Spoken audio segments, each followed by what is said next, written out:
This is Omoro says, former Shujaz have done decent jobs as coaches for the Shujaz. Ayimba and Simiu come to mind.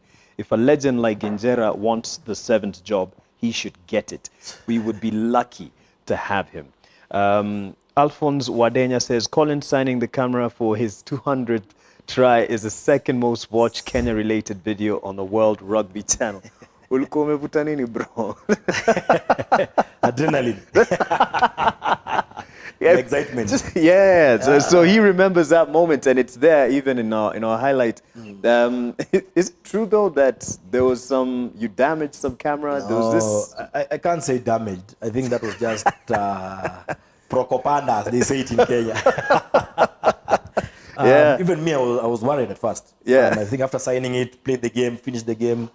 As I'm headed in the showers, I come out of it. I think one of my teammates comes and tell me, "Where, bro? Umona social media na munza nini?" I go to my social media. I'm tagged everywhere. So ESPN, where? I have ruined. I don't know how many million pounds the camera was worth. And I was there like panicking. Mimi mtu hata sijalipwa mshahara hiyo. I've gone a couple of months without my salary. Naambiwa I have ruined. How will I pay for it? Even me, I was worried. But then again, I had to go outside. I had to go to the pitch side and look at that camera. But the camera was still there. It kept showing the same angle. And no one followed through. Even the game after continued with the same angle. And that's when I knew this is just it was sensational propaganda. I think guys just hyped it because it was something that has never been done before. And you see, for me, I did it on the lens of the camera. And I was meant to understand that tennis guys usually have like a shield in front of the camera where they sign. But for me, I went for the main lens like this one. Yes. I just wish I had a hapana, usifanye hivyo. Kidogo budget iko chini, usiharibu kamera zetu. But so now looking at the highlights in your career, which coach would you say, oh jamaa alinishikilia mkono na akanijenga, and why? I think for starters, I'd say the late Benjamin Ayimba. May the Lord rest his peace, rest his soul in peace. Because he's the one who gave me the opportunity. He's the one who plucked me. I say plucked because it's like he literally plucked me off Mwamba. I remember my first ever, how I knew about Benja. We were playing at Harlequins and he was seated on the sides of the stands. And I was kicking a conversion. Kicked it, pop, inside. Then Benja turns around and tells me, young Tak, ukiendelea hivyo hivyo, utani join Kenya Sevens. And of course that time, you just know, probably he's just saying it. Suddenly a few weeks later, I get the call up, Kenya Sevens. Suddenly I'm there playing. Of course, first tour I didn't go. Now the next tour, he picked me. Young guy, I think he picked me and Biko Adema. We were the only two young guys in that squad. Picked us, went on tour, gave me an opportunity in Hong Kong. I think I played like 2 games in Hong Kong, but I was very patient. That time it was Hong Kong and Adelaide. We traveled down to Adelaide. First game, I came in as a sub. There's a guy called Ted Omondi, now he's in France, used to play. I think he got injured, I came in. I touched the ball, I made a very solid run. We ended up losing that game to South Africa, I think 17-7 or something. It was very close. The next game, guess what Benja does? He starts me the game. He leads the starting lineup. Of course, me, I'm there changing room, changing my shoes. I just know this is another bench. Bench. Suddenly, I hear my name. I even asked, hey, Unaanza? They told me, yeah, Unaanza. And that's it. Since I started that game, I have never missed a single game. Until, of course, now when we had issues around Mike Friday's time. But I was starting every single game. So clearly Mike Friday doesn't feature top of the list. No. I mean, when he came in, I think when he came in, that's when we started performing. We played a different kind of rugby. It was very physical, very aggressive. And I think that's where now things started becoming different. But I'd say, of course, Benja made an impact at the start of my career. And I'll always mention Benja because at the start of my career, he was there. And when we were hitting this big milestone of winning the one of the legs in the series, he was still the coach. And you see, for him, he'll always feature. But I'd say a coach who has really impacted my rugby knowledge, skill level, and game understanding is Paul True. I think the rugby brains that the guy had and the thinking of the future was close to none. Right. I mean, that guy is a rugby brain. He's a guy who really thinks, who really understands. You see, when he came in, he made me understand why we are doing certain things, not just doing. Yeah. You see, if you don't understand the why, you'll never understand this game. If you're just doing things because Umona other teams are doing, you'll never understand. But he came and told us the why. And you see, for him, I knew this guy is going to, for lack of a better word, he's going to corroga our brains. Yes. Because the first time he came for a meeting as a coach, he asked us, what do you guys want to do in this coming season? Everyone was there, oh, we want to win a series. You want to win a series. You want to win the series. Then after everyone had spoken, he asked us, I just have one simple question. How are you going to win the series if you've never even won one leg? And that's when I knew, hapa leo tumepata changamoto. This is not your usual guy. Yeah. This is a guy who would really go into your heads, get into your heads, and not just to mess you up, to get the best out of it, to make you think extra. Not just, he's not getting into your head so that he can frustrate you. And you see, the players who couldn't handle that fell off at that time. Many of them fell off. Some of them locked their brains. Every time they had Paul True, they just knew, oh, Shida. Yeah. Because he was a guy, ever in my career, I've never sat for a theory rugby class. Even you have ever heard of any theory rugby class. We used to sit for exams. Wow. Yeah. He sets an exam on rugby. Tomorrow morning, he tells us breakfast is at 7. Of course, all of you are waking up by around 6:30, preparing for breakfast. You meet downstairs. He tells you, you're going into the boardroom. Kuna exam. Now you're wondering, exam? Which exam? You get there, it's a rugby exam proper. And there are marks, 10 marks, 15 marks. Explain why this is this. You have to explain.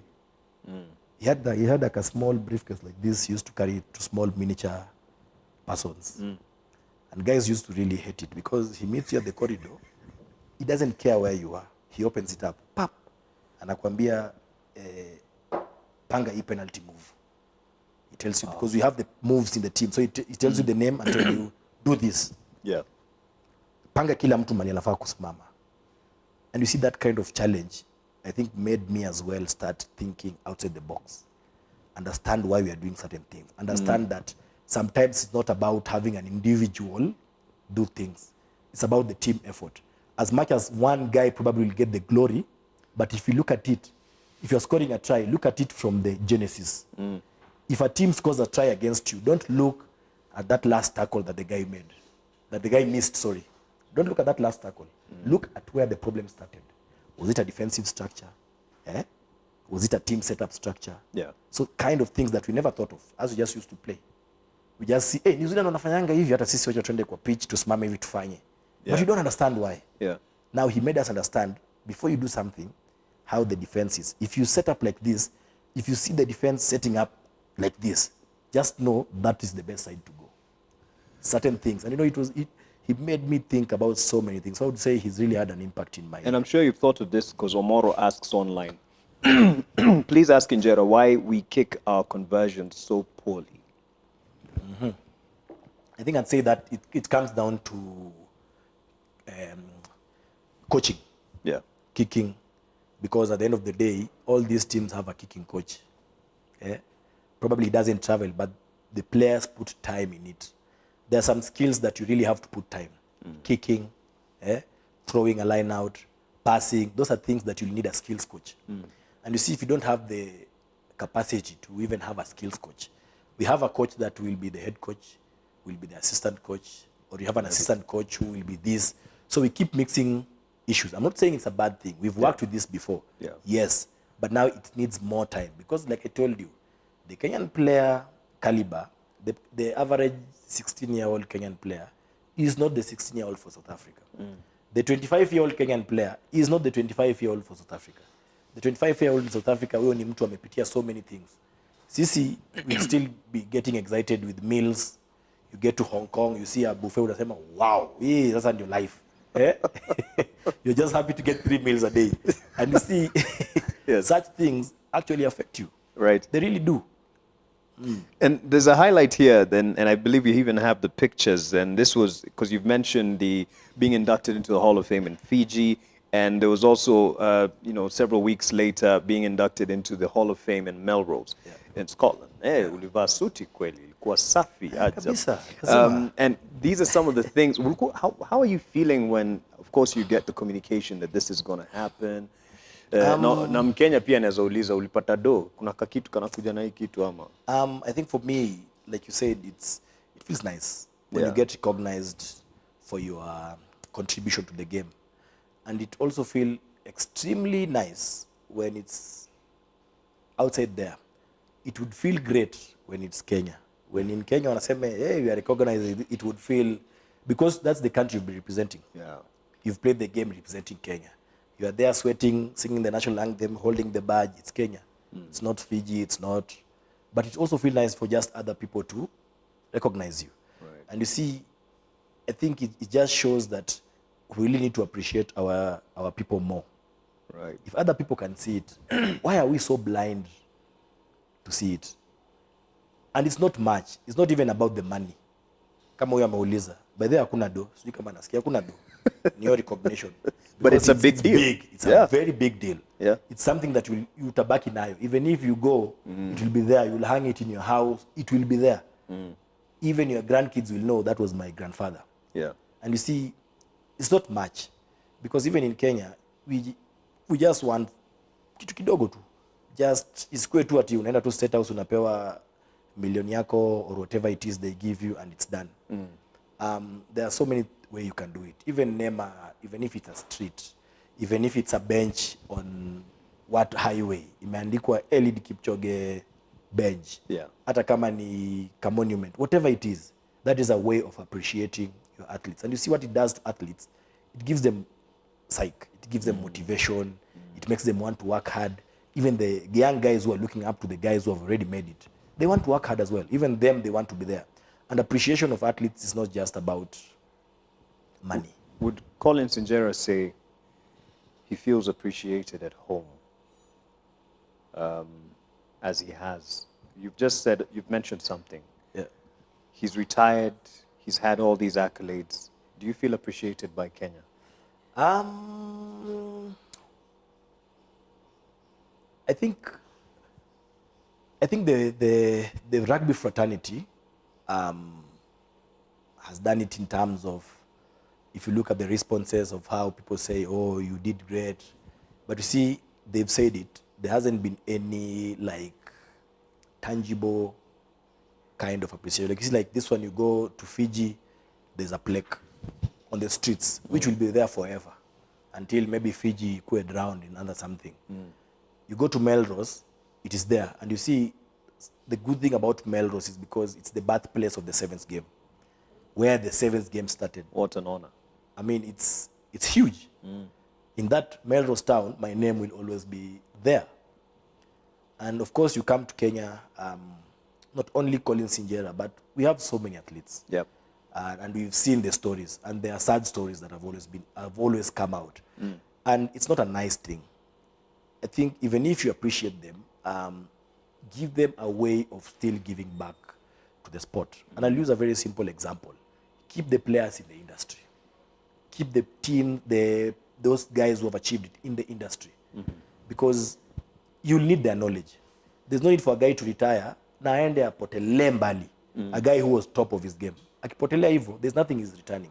Bring him back, hata kama ni back office. Coaching, there's development, there's refing, there are a lot of things that you can do. Yeah. Hata kama ni running of the management. Bring those guys back into the sport. Let them invest because they understand where the players are. Right. But what we always do as a nation, and I'm not talking about rugby. Right. As a nation, anaenda, cheers, umetufanyia poa, well done. You post your nini on social media, wanasema, great, umetusaidia sana. Then few years down the line, unasikia, kumbe huyu jamaa alikuwa anafanya hivi. Hata mwenyewe tumesikia stories anasema, nilipatiwa ido, nikatumia, but sikuwa na kitu kingine ya kufanya. Yeah. You see? Because he's a guy who had invested all his years in that.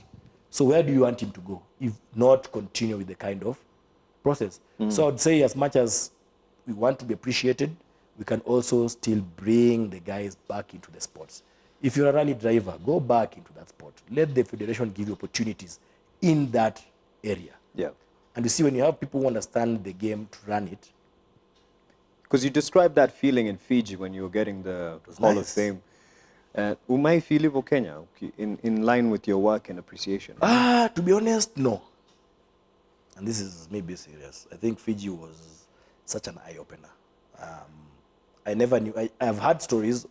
I've had stories on tour from the Fijian boys, because we talk a lot. I've had stories of how you are very big in Fiji. Some of them, even they come on tour the first time. That's the first thing they want to do is take a photo so that they can send back to the village. And I never understood when they say back to the village, because for them it's not estates. They call them villages. So you see, they know their rugby and they know their people. They still have that community thing. They have these community halls where they go and sit, watch the game, eat together, have all those traditional things. They have their traditional drink they drink, and they have it there as a group. And I'm saying it's an eye opener, because the moment I stepped my foot on Fiji soil, it was crazy. From the pilot on the plane, who actually announced I'm in the plane, to the immigration, I think I used where their prime minister uses, because I never saw. I was just taken from the plane door, straight to the cargo, straight to the car, hotel, and it was an amazing feeling. Right. I would really tell you, it was an amazing feeling. And now everybody knows you, everybody understands, and it was... Made all those years of sacrifice worth it. It was worth it. Unfortunately, it wasn't home. But Macreen Magoya says, if this counts for something, I am proud of Collins. And I say, our family. And I appreciate all the effort that you put into this sport in the country. Our and I believe it's not Mwamba. yet... Yeah, it's a? Mwamba. Mwamba, yes. And it's not ameka hiyo amefanya hivi. And it's not going to be lost in the minds of many what you have done and contribution on the international scene.